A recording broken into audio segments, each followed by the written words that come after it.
എല്ലാവർക്കും പുതിയൊരു വീഡിയോയിലേക്ക് സ്വാഗതം.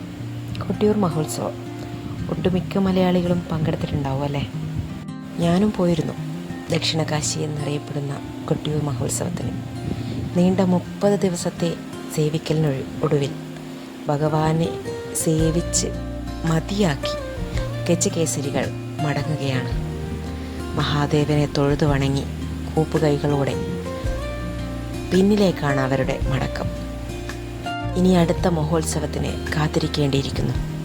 വീണ്ടും തൻ്റെ മഹാദേവനെ തൊഴാനായി, സേവിക്കാനായി അവരിനിയും എത്തും.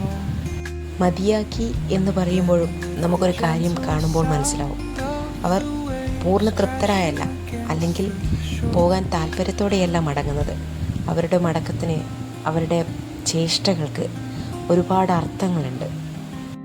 ബാവലിപ്പുഴയുടെ കരയിൽ കരകവിഞ്ഞൊഴുകുന്ന ഇടതൂർന്ന വനത്തിൻ്റെ ഹൃദയഭാഗത്ത് നടക്കുന്ന 28 ദിവസത്തെ ഉത്സവമായ വൈശാഖ മഹോത്സവം കേരളത്തിന് മാത്രമുള്ള ഒരു അതുല്യമായ അനുഭവം പ്രദാനം ചെയ്യുന്നു. കണ്ണൂർ ജില്ലയിലെ ബാവലി നദിയുടെ തീരത്ത് സ്ഥിതി ചെയ്യുന്ന കൊട്ടിയൂർ ക്ഷേത്രങ്ങളായ അക്കരെ കൊട്ടിയൂർ, ഇക്കരെ കൊട്ടിയൂർ എന്നിവ ആതിഥേയത്വം വഹിക്കുന്ന ഈ ഉത്സവം വടക്കൻ കേരളത്തിലെ ഏറ്റവും പ്രിയപ്പെട്ട ഉത്സവങ്ങളിലൊന്നാണ്. പ്രധാന വേദിയായ അക്കരെ കൊട്ടിയൂർ ക്ഷേത്രം മലയാള മാസമായ ഇടവത്തിലെ ചോതി നക്ഷത്രം മുതൽ മലയാള മാസമായ മിഥുനത്തിലെ ചിത്തിര നക്ഷത്രം വരെ ഉത്സവ ദിവസങ്ങളിൽ മാത്രമേ തുറക്കൂ. മണിത്തറ എന്നറിയപ്പെടുന്ന നദീതീരങ്ങൾ കൊണ്ട് നിർമ്മിച്ച ഒരു വേദിയിൽ സ്ഥാപിച്ചിരിക്കുന്ന സ്വയംഭൂലിംഗത്തെ ഭക്തർ ആരാധിക്കുന്നു. വയനാട്ടിലെ മുതിരേരിക്കാവിൽ നിന്ന് ഒരു വാൾ കൊണ്ടുവന്ന് ആരംഭിച്ച നെയ്യാട്ടത്തോടെ ആചാരങ്ങൾ ആരംഭിക്കുന്നു. ഒരു ആകർഷകമായ ആചാരമാണ് രോഹിണി ആരാധന. അവിടെ പുരോഹിതൻ സ്വയംഭൂലിംഗത്തെ ആലിംഗനം ചെയ്യുന്നു. മറ്റൊരു പ്രധാന ആചാരം ഇളനീർ വയ്പ്പാണ്. അവിടെ ഭക്തർ സ്വയംഭൂലിംഗത്തിന് മുന്നിൽ ഇളനീർ സമർപ്പിക്കുന്നു. ഇളനീരാട്ടത്തോടെയാണ് ഉത്സവം അവസാനിക്കുന്നത്.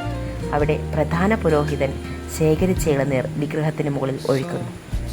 കൊട്ടിയൂർ ഉത്സവം പുരാണങ്ങളിലും സാംസ്കാരിക പാരമ്പര്യങ്ങളിലും ആഴത്തിൽ വേരൂന്നിയതാണ്. ഐതിഹ്യമനുസരിച്ച് പുരാതന ദക്ഷയാഗം നടന്ന സ്ഥലത്താണ് ക്ഷേത്രം സ്ഥിതി ചെയ്യുന്നത്. ശിവന്റെ പത്നിയായ സതി യജ്ഞാഗ്നിയിൽ സ്വയം തീ കൊളുത്തി. അവളുടെ മരണത്തിൽ കോപാകുലയായ ശിവൻ വീരഭദ്രനെ സൃഷ്ടിച്ചു.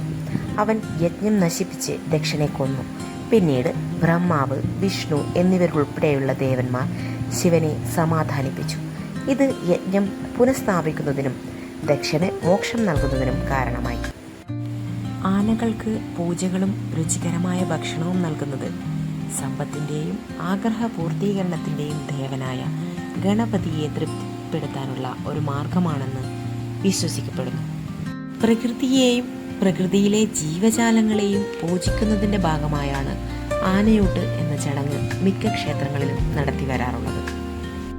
ആനകളെ ഊട്ടുന്നതും പരിപാലിക്കുന്നതും ഒരു ആചാരം എന്നതിലുപരി മനുഷ്യനും പ്രകൃതിയും തമ്മിലുള്ള ബന്ധത്തെയും ആദരവിനെയും എടുത്തു കാണിക്കുന്നു. അതുതന്നെയാണ് ദക്ഷിണകാശി എന്നറിയപ്പെടുന്ന സാക്ഷാൽ ശ്രീ കൊട്ടിയൂർ ക്ഷേത്രത്തിലും നടന്നു വരുന്നത്. അവയെ പരിചരിക്കുന്നതിലൂടെ, അവർക്ക് അന്നം നൽകുന്നതിലൂടെ ആ ക്ഷേത്രത്തിലേക്ക്, അല്ലെങ്കിൽ ആ ക്ഷേത്രത്തിന് പ്രകൃതിയും സംസ്കാരവുമായുള്ള ബന്ധം ചൂണ്ടിക്കാണിക്കുന്നു. നന്ദി, നമസ്കാരം. പറഞ്ഞ കാര്യങ്ങൾക്കോ ചെയ്ത വീഡിയോയിലോ എന്തെങ്കിലും തെറ്റുകുറ്റങ്ങളുണ്ടെങ്കിൽ കമൻസ് അറിയിക്കണേ.